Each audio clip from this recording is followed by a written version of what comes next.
તમને ડાયાબિટીસ છે અને તમારું ભોજન તમે ઉતાવળે લઈ રહ્યા છો તો આ સૌથી મોટી ભૂલ કરી રહ્યા છો એ સમજીએ ઉદાહરણ દ્વારા.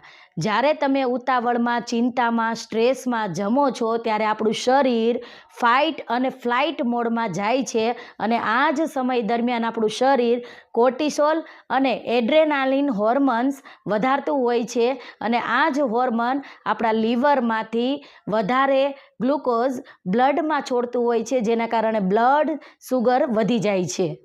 તમે ઉતાવળથી જમો છો તો પ્રોપર ચવાતું નથી, પ્રોપર પાચન થતું નથી અને પેટ ભરાઈ ગયું છે એવો સટાઈટી મેસેજ તમારા બ્રેઇન સુધી ઝડપથી પહોંચતો નથી, જેના કારણે એ જ સમયે તમે વધારે જમી લ્યો છો અને એ ઓબેસિટી અથવા તો વજન વધવાનું કારણ પણ બની શકે છે.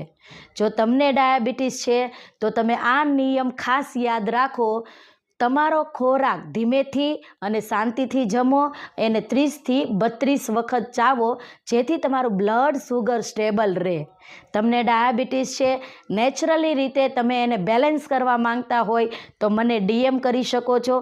વિડીયોને લાઈક અને ફોલો કરી શકો છો. Thank you.